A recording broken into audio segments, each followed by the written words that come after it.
Hi, all. Kevin here again with another segment of Weather Wednesday. Last week on this episode, we talked about how weather, in particular, some of the key weather metrics, can drive and influence corn yield. We looked at extreme good years and extreme bad years, and kind of suggested that we were likely on the extreme good years side of the equation. And as USDA came out on Monday, that proved to be true with corn yield coming in at 183.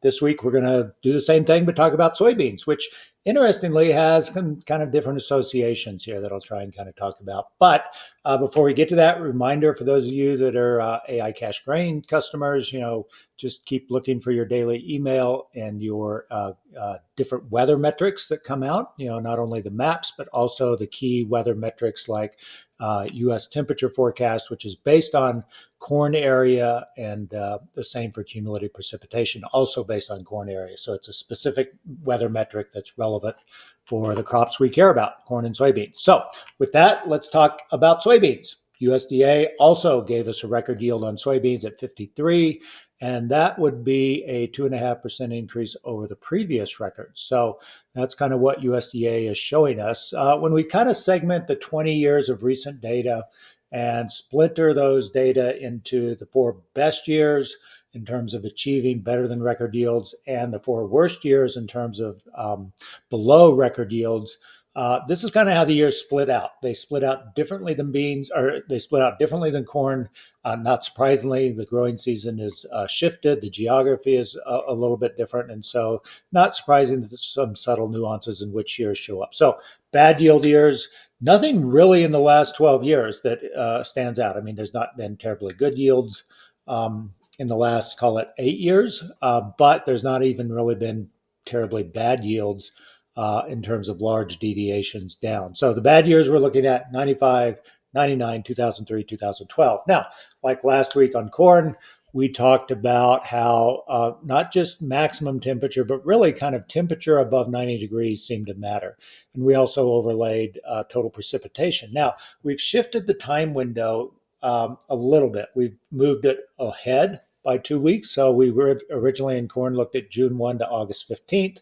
Now we're going to shift it from June 15th to August 22nd to kind of reflect the more importance of the latter part of the growing season for beans than corn. So we're looking at the most recent weather up through August 22nd, and that is forecasted based on data coming from the GFS. So in the bad yield years, what do we see? We see a lot of variability when we look at the yellow column, the number of counties and days that are above 90 degrees. You can see that 2003 to 2012, you got quite a bit of variability. And so it's not just soy area greater than 90 degree temperatures. It's probably something else. And I think that something else is really kind of a combination of temperature and precipitation. So we can see that, in bad yield years, you definitely have 2012 that stands out, really hot temperatures, really low precipitation. But the other years, kind of in that high 8, low 9 inches of precipitation over the roughly 7 weeks of growing season. Now, look on the other side. Let's look at the record yield years, 94, 2009, 2014, 2016. Soy area greater than 90 degrees, not many instances above 2020 in the yellow column. There is one, 2016, but what you notice about that year was really high precipitation, 10.6 inches that fell over that time. So I think what this data is suggesting to us is that you can have high temperatures for soybeans if you have high precipitation. But if one of those two things is not working, then you're probably not going to see record yields. So what do we have this year? Max temperature 78, soy area greater than 90 degrees at 16.7. That's slightly better than the average of our 14% from the record yield years. And total precipitation at 10.2, which is right on average. So, 53 for a USDA print on August 1, I think that's probably realistic. Will it grow from here?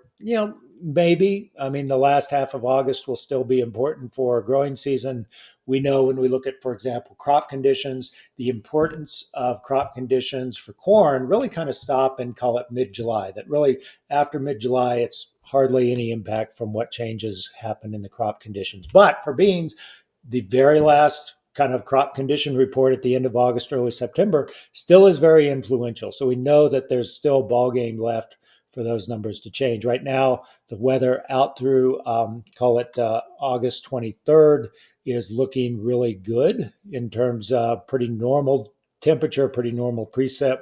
So right now, as we kind of wind down the shot clock for beans, nothing really alarming to suggest that it's not going to be a good yield year. So that's what we got. Thanks for tuning in. We'll see you next week on Weather Wednesday.